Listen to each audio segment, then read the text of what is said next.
live? Are we live? What's going on, people? We are live. How about that? Boy, I sure hope so. All right.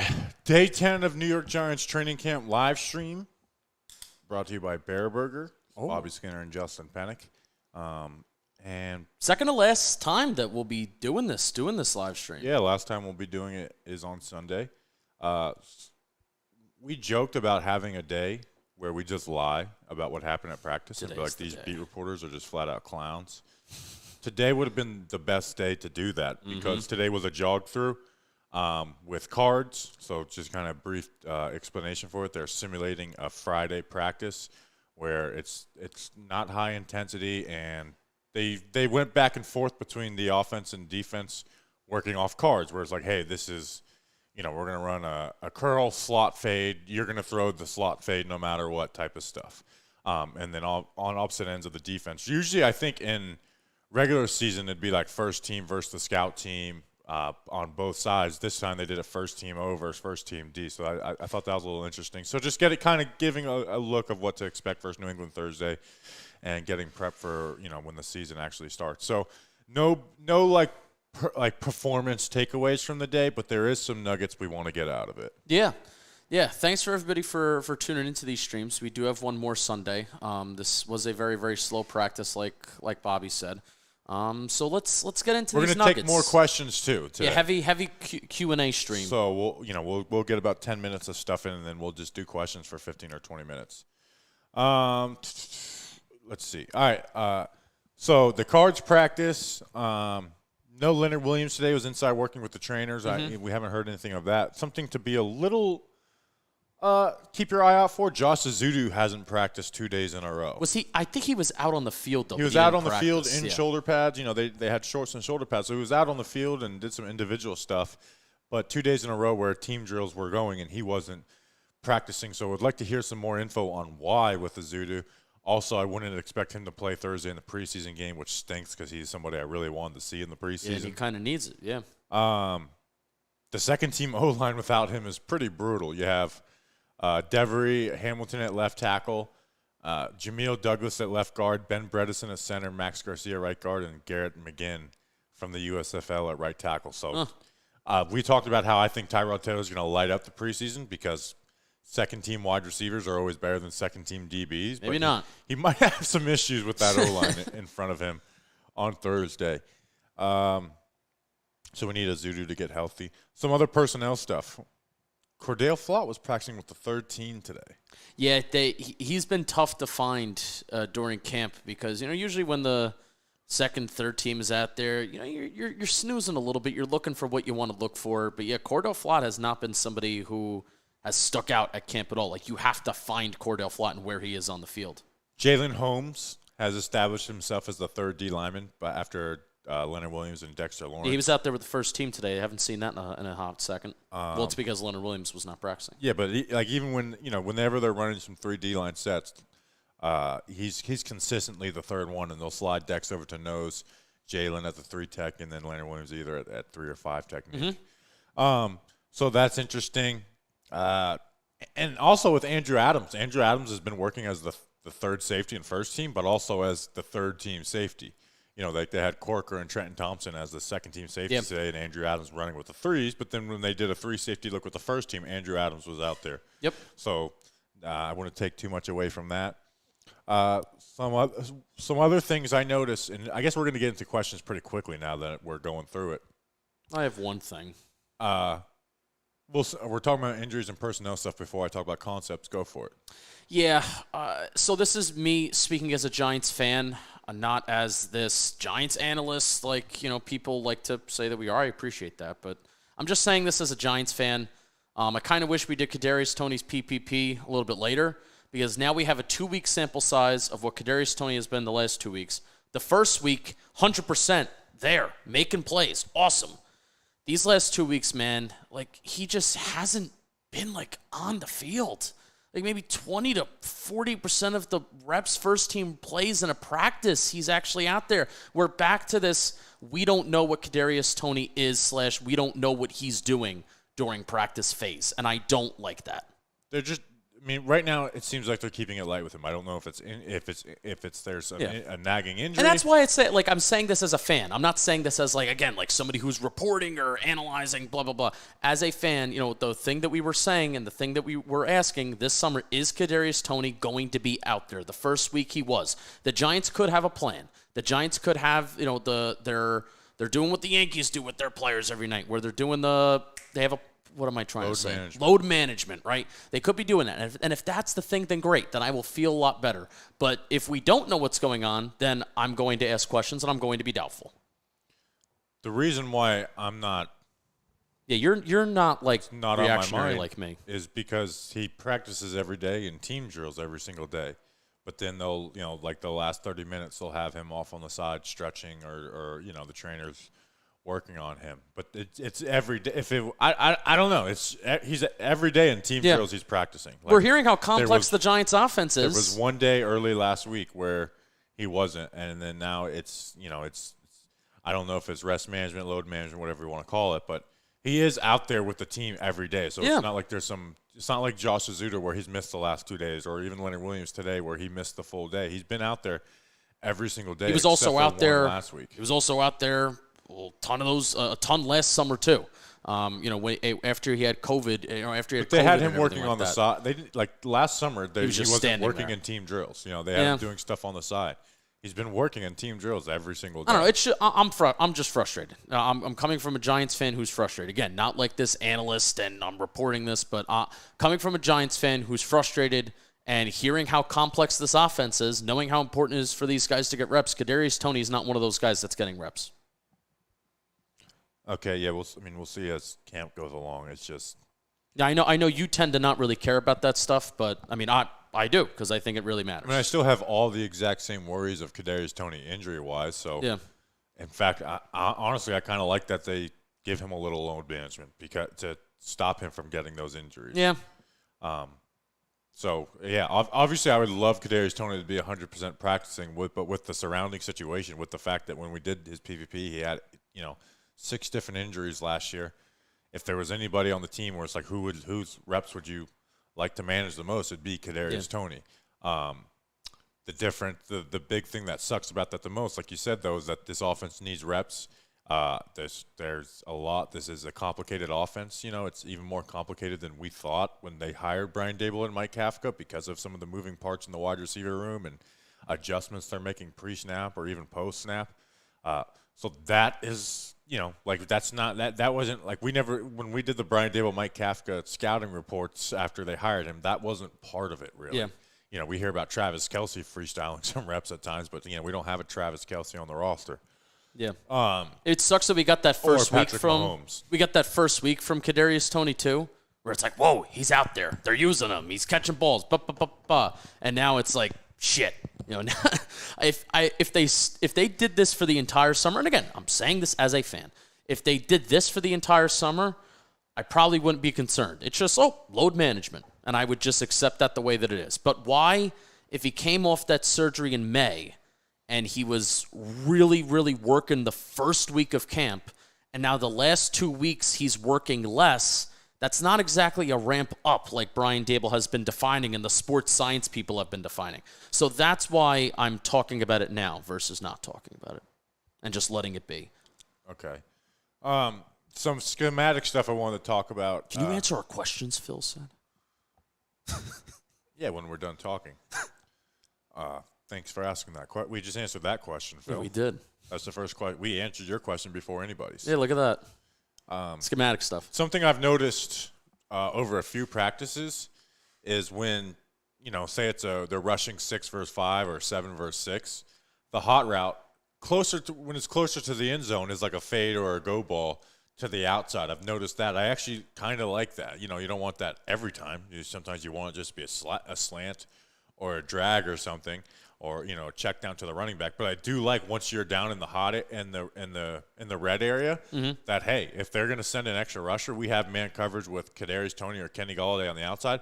Let's try and get 6 off this. Let's try and make them pay for sending a blitz like that. And you know what? That'll happen if that you burn a team a couple like that. They're not going to blitz you as much, and there'll be less pressure on you. So I do like that. You know, there's been a few times where it's like they have that free rusher. It's a designed free rusher, and they're throwing that ball to the corner of the end zone. And Jones, if there's one thing that he's looked better at in this training camp, has been throwing those back shoulder contested catches in the end zone. You know, those fades to Kenny Galladay. Like, if there's one thing that he's looked better at, it's been that. Phil said, wow, no longer will subscribe. Thank you. Please suck my dick, Phil. Whoa. Fuck off. Whoa. Oh, no. We're going to go from 19,009 subscribers to 19,008. And one less douchebag. Whoa.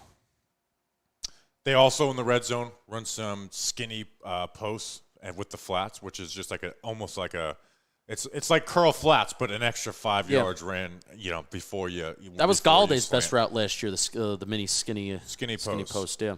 So that's something that they've liked. They've done in the red zone, which is nice because that can be a first window, second window, and even third window throw at times, and that's when you need those type of things in the red zone. Other things, I also noticed the defense in the red zone at times. Is they're playing man coverage, but they're either using Love and a linebacker or both linebackers as like, you know, some like cover 2 man under. Mm-hmm. So they're like, you know, they're like they're spies, but also like, you know, trying to cut off underneath routes towards the middle, which is really good in the red zone. So, you know, as long as you're not getting beat on, you know, out-breaking routes or quick from the sideline routes, that can be really helpful. Those are type of things I like. And that's basically it. So we're actually going to get into your questions. So we want to answer your questions. Unless your name's Phil, we will never answer your question. I remember that name. Wow. And I will Phil Delzoda. Well, I mean, he already unsubscribed, so he's out of here. Yeah. So I just want you to know that you can give us a $1,000 super chat, and we won't answer your question. Wow, huge. All right, Huge. let's before we get into some questions, why don't we hear from Bareburger? Yeah, why don't we hear from Bareburger? They got something for everyone. They even have something for Phil. We could be a little mean. Phil is banned. If you go to Bareburger, there's going to be issues. Whoa. They're a burger joint, but they're not the type to be bogged down by the labels. Their menu is filled with options for everyone, regardless of dietary preferences. Whether you're 100% vegan, they do have some vegan burgers, and they're pretty darn good. Or you think ketchup is a vegetable, they won't judge. Or if you're like Phil and you're mad that we're not answering questions yet, Bareburger doesn't judge, and there's only one dietary restriction. You'll be limited to food that is made to taste great. Kind of cool that Bareburger is sponsoring our kind of training camp summer series. Very thankful for them. They all have breaking news. I'm going to announce this right now. If you're a Bareburger stan, if you're a Bareburger fan, they're sponsoring our live stream on Thursday. How do you like that? Oh, wow. Okay, that's awesome. I didn't know that. Thank you, Bareburger. They're sponsoring our live stream on Thursday. So, yes, we're going to be live streaming on YouTube Thursday for the preseason game. The football grump, Danny King, myself, Bobby Skinner, will all be there from the Manhattan office, John Boy Media. Bareburger Kitchen Bar, it's the best in New York City, 12 p.m. to 7 p.m. Monday to Friday. All throughout New York City, Bareburger is Montclair, Westfield, Hoboken, Brooklyn. Check them out. Click the link in our description to find yourself at your favorite new happy hour spot, burger joint, and luncheon. Bareburger Kitchen Bar. Thank you. I hope Phil gets torn up by a bear. How about that? Wow. Oh, man. All right, guys. Let's get into some questions. Yeah, ask us something. Thomas Panicola, what do you think should be the 3 tight ends this year? So Daniel Bellinger's a lock. Let's cut out Andre Miller because he does have the fractured forearm. Yep. I'm going Chris Myrick as my 2. Huge. Okay. Do we count Jeremiah Hall? Yeah, I mean, well, technically, I want to see if this is still relevant and what the deal is, because Jeremiah Hall, before training camp, was listed as the team's only fullback, so he doesn't even count. So let's not count Jeremiah Hall. So find a 3rd tight end. I'm going to look this up. Hold on. Even though I would still go Ricky Seals-Jones. Jordan Akins has had a horrible camp. He drops a lot of passes, and he's just never been a real weapon despite his speed in the NFL. Jeremiah Hall is still listed as a fullback on the Giants roster. So I'm going to say, even though Ricky Seals-Jones isn't here, I'm going to say Chris Myrick and Ricky Seals-Jones after Bellinger. I got no use for Jordan Akins. Austin Allen, he can be on our practice squad if he develops. We haven't really. I will watch Austin Allen's blocking in the preseason, because if he can block well, then maybe that'll give him the head up or Ricky Seals-Jones. But right now, I'd go Bellinger, Myrick, and Ricky Seals-Jones. Do you think there's a chance that they only keep 2 tight ends but have Jeremiah Hall as the pseudo third tight end, even though he's listed as fullback? Yeah, I do think that's something they can do. Keep a 6 wide receiver, keep an extra, position at a different spot. So I do think they should, if they do want to keep Jeremiah Hall around, I do think they should have those 3 tight ends separate from Jeremiah Hall. Like, I think having Ricky Seals-Jones, again, we don't know what the status is, so I'm just going to presume that he will be here sometime this season, this camp, whatever. So I am in agreement with you where it's Myrick, Ricky Seals-Jones, Bellinger. I would like to have 3 tight ends around plus Jeremiah Hall. Right. All right. What's inside linebacker depth looking like? What about running back? I'll just go through it quickly. It's Blake and Tay Crowder as the starters. Darian Beavers as the clear third guy, and then McFadden and Coughlin have kind of rotated as the 4th guy, but McFadden obviously is going to make this roster as a 4th-round pick. And then at running back, it's Saquon. Breeda's the 2, even though Breida hasn't really been a participant as the last couple days. Antonio Williams, even though the depth chart they released has Gary Brightwell as 3rd, Antonio Williams is ahead of Gary Brightwell on the depth chart, so that would be the 3 running backs I would assume make the team at this point. Yeah, it's been very clear that Antonio Williams has been RB3, so very clear. Let's see. They're not even splitting reps. So I was very confused. No, it's not even like Gary Brightwell's getting any reps before Antonio Williams. It's always Antonio Williams. If anything, Jashawn Corbin and Gary Brightwell are fighting for RB4. Yes. That's the battle. Yeah, that's more of a battle than RB3 has been at this point. Yeah. Let's see.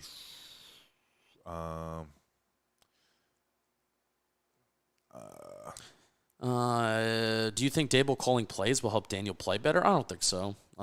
No, I think Kafka being in the booth calling plays, and it makes it more of a Brian Dable's vision for this team is going to be out there, but I think with it being Kafka, it's more of a collaboration of Kansas City and Buffalo. Yeah. Compared to if Brian Dable was the head coach, would probably lean more on the Buffalo stuff. Do we get confirmation if Kafka was going to be in the booth or on the sideline? Because we know that he's going to be calling the plays for the preseason game, but where is he going to be? I would assume the booth. That's where Dable called, but I haven't got confirmation. No, Dable talked about how he went from the booth to the sideline at Buffalo. That's when he really, to use a Dave Gettleman phrase, when he got his hands. He went from the sideline to the booth. Oh, he went from the. Oh, I thought it was vice versa. I'm sorry. My bad. So I would assume I gotta look into that. We'll see, but I would assume Kafka is going to be the heck. Any rumblings of Slayton being moved, or does he make the 53? I will say the last couple of days, Slayton has been running with the second team with a first team rep here and there. Similar to Colin Johnson gets his first team reps when it's a fullback, tight end, fullback, and they'll go Kenny Galladay and Colin Johnson for more of a bigger personnel. But Slayton has been running with the 2s, and he was listed with the 2s in the depth chart, even though the depth chart shouldn't be taken too much into. But I do think there's a good chance he's moved. Chicago's dealing with wide receiver issues. Tyke Tolbert's their wide receiver coach. So I do think there's a chance Slayton's moved, but I'm not going to believe that Slayton's just going to be cut until it happens. I'm not going to believe that. Yeah. Colin Johnson was getting all of the first team reps during this walkthrough practice when Kadarius Toney was getting his load management on the side. So, what individual players are you going to be more focused on? We did that on the podcast today, Sean, if you want to check it out. I'm going to clip that, and I'm going to put it on YouTube tomorrow. Twitter, socials. Let's see. Punter is mid. Even though the punter and me and him have the exact same shoes, which I thought was if I have the same shoes as a punter, that's a really good choice for my feet. There you go. They love taking care of their feet.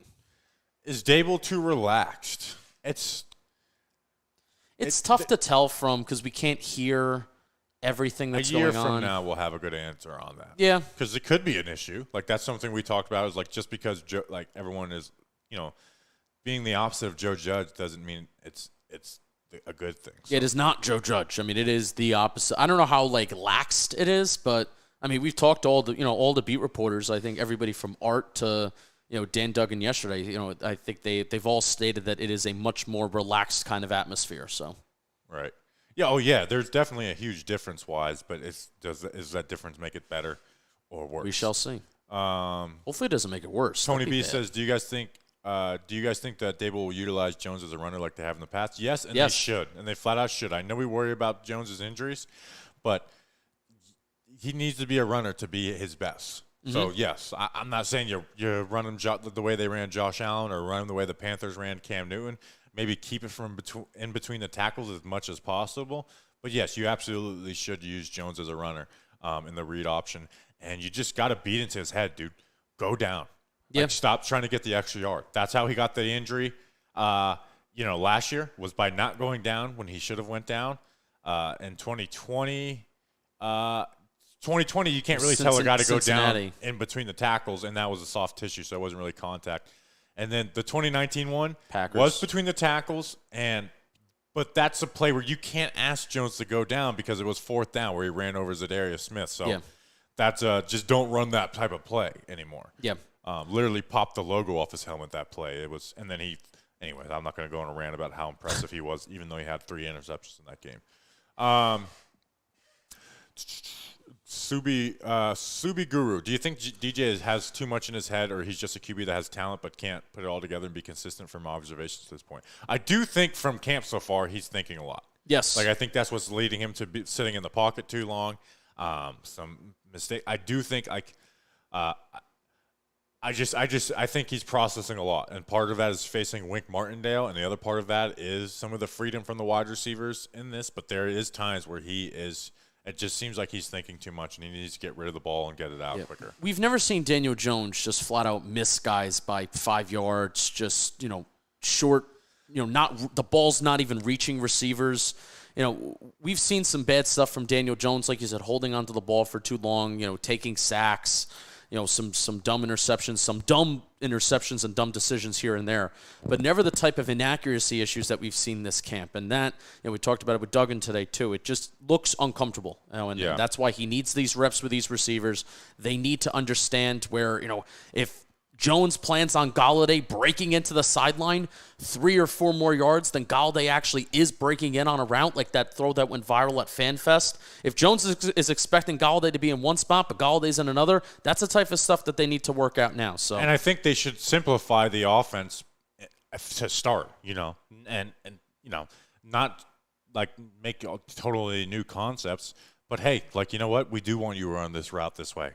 And I know, it may not be the perfect way that you want to run it in a perfect, but as add that stuff on as you go. Add more as you go, because right now it could be some issues. But I'm very excited to see them play kind of a normal defense. It's multiple what New England does, but more normal than what Wink Martindale runs in preseason. I think that will be a good breath of fresh air for the Giants offense. Yep. Is David Sills back from his injury? No, he's not. Oh, yeah, that's right. I haven't seen him. Miss him. Some Roquan Smith questions in the chat. The Giants aren't going to do that. I mean, one, the cap space, and the Giants shouldn't be trading picks away, top picks for a linebacker at this moment. Even though Roquan Smith is really fun, it just doesn't seem like the Giants should outbid anybody on what they're trying to do with that. What do you think the patience level will be with Jones? I think they'll be for 17 games. I just don't see them going to Tyrod if it struggles. I think it'd have to be some really, really bad struggles for them to kick it to Tyrod. Yeah. Not what we've seen the last 2 years. I think it'd have to be some brutal, worse than we've seen out of Daniel Jones to go to Tyrod, because I think, even in Daniel Jones not being good the past couple of years, I do think it's better than what Tyrod Taylor has put up the last few years. I agree. Even though Taylor does look really good as a backup quarterback, and he's probably one of the best or better backup QBs in the NFL. Yep. Let's see. How much run should the first team get Thursday? I would expect 2 to 3 series. That's what I would. And it's the first preseason game. The third preseason game, I want to see a half, maybe the second one a quarter, but I would expect 2, 3 at the most series for the first teams on Thursday. Yeah, I would hope, and that would probably equal half a quarter. That's I would be very happy with that. Yeah, that's what I would expect. So I don't expect them to get all these preseason reps on Thursday, but I'm glad they're at least doing some. Even if it's one series, I think that's significantly better than none. Unless they go 3 and out, and then it's okay. Which we've seen that before. The Giants' offense gets a couple series during the preseason. We saw that with Eli. Maybe if they score a touchdown, you do one series. If you go 3 and out, let's send them out there. If they score a touchdown, I'll be like, yeah, feel good. Let's leave it on that. Non-New York Giants, Nate Talks Football says, Bobby, can you ask Justin why he folded under the pressure of the mustard on the hot dogs crowd? I was about to get canceled if I didn't put mustard on my hot dog. People were associating me putting ketchup on a hot dog and not mustard to like my maturity level, which I never knew that was a thing. You can make a lot of arguments about my maturity level, but condiments on a hot dog? That's what that meant? That I'm a 12-year-old? Yeah, that's tough. And also, people are acting, where's the relish? Where's the chili? I'm at the fucking Giants practice. Are they going to roll out the... Do they have relish? No. They just have mustard and ketchup. Do they even have relish at, like... I don't even think they have relish. Do they make, like, cheeseburgers or anything there? Yeah, there's like... I think they have the some last burgers. day should be like, throw some cheese on here or something. Throw some cheese on that bitch. Yeah, I should. I think that's too much. I need to take a... So I met this... I met this wonderful woman. I kind of want to add her on Facebook on Sunday for the last practice. She served me my hot dogs every morning, and it's so funny. On Monday, she was not there. She was in Atlantic City. She won more money than her husband did. I talked with her about that today.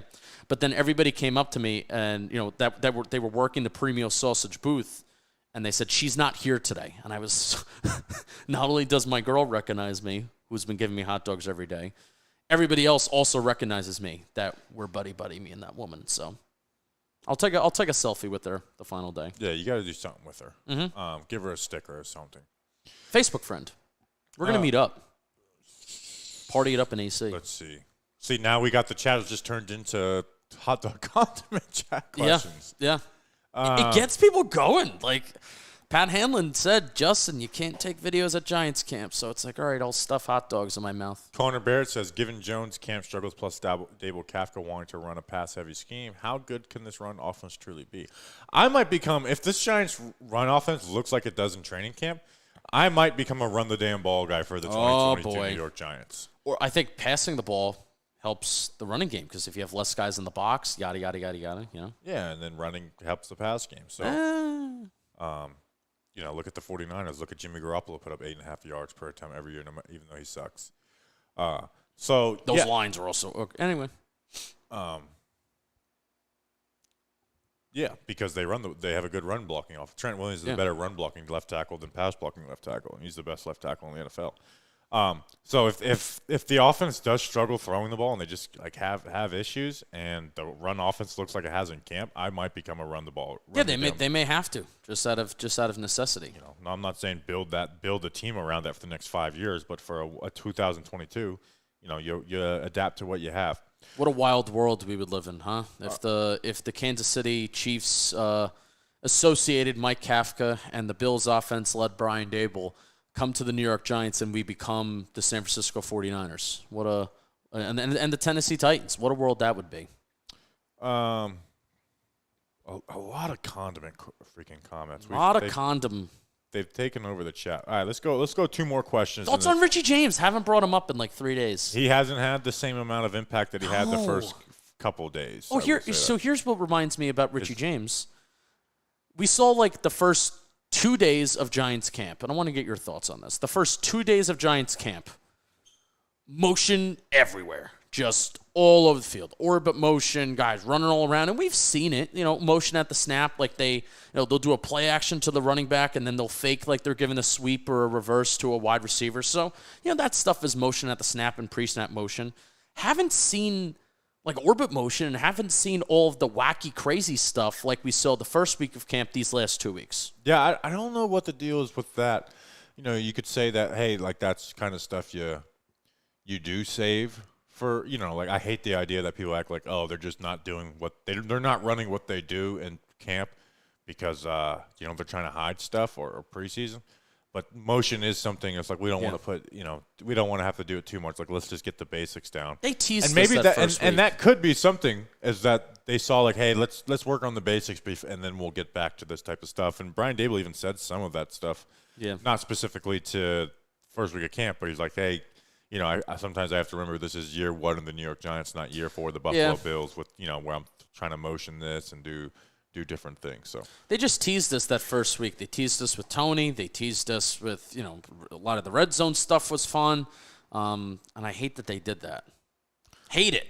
Because now they've been bad.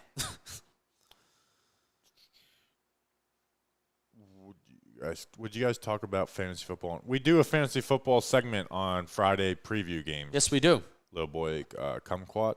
Oh, excuse me? Little sleeps with the worst. Bob, you got to be in New York for the season. I love the in-person streams you guys have been doing. We won't be doing streams, though, in season, though. That's the thing. We don't really do streams like this in season. No. And we can still do them remotely. But just in season, we're doing a lot of other work, so it's not stream-based. Yeah. We do one every Wednesday night. We do? Yeah, that's what we did last year. I'm bowling in a bowling league Wednesday night. We'll figure it out. Let's see. All right, so many freaking. So there's so many hot dog questions. It has taken over the Giants' internet more than Daniel Jones. Nicholas Wagner says, "I really think Wandale will have the best receiving season out of all of our wide receivers." It's not an outlandish take at this 2 weeks ago, I would have said it was. Now I'm like, he may be the guy who's most consistently on the field. Kenny Galladay is never going to be a huge volume guy. Like it's. And if Tony's hurt, then like Wandale Robinson will lead the team in receptions and yards. Yeah, so That's not the crazy take. No, 2 weeks not. ago, and I would have probably disagreed with that heavily, Nicholas. But I kind of agree. So, all right. Someone said I wish they bring camp back to Albany. I actually kind of would like to experience that. I can see that being more enjoyable than this. You know, like you just get into the Albany state of mind, upstate New York. Yeah. Probably some nicer landscape out there. I don't. Not probably. Like there is better landscape out there. All right, let's end this. We'll be back for PPP's tomorrow podcast. We're going to live stream the preseason game, and then Sunday will be our final training camp recap. So look forward to that. I don't like to promote, but and screw Phil. I don't like to promote, but the Dan Duggan interview was I thought it was very, very good. I thought it was our best camp interview so far. Dan Duggan really dropped some nuggets about Toney, about Galladay, about Jones, and I thought he really broke down in a way that was a little confusing because the Giants' offense is confusing, but I actually re-listened to it this morning and I got it.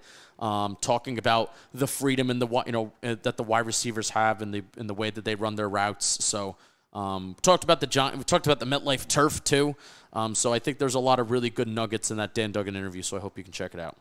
All right, we appreciate you guys. We'll see you when we see you. Until then, let's go. Oh, I have to get up and end it. Until then. Let's go, Big Blue. Screw Phil. Screw you, Phil.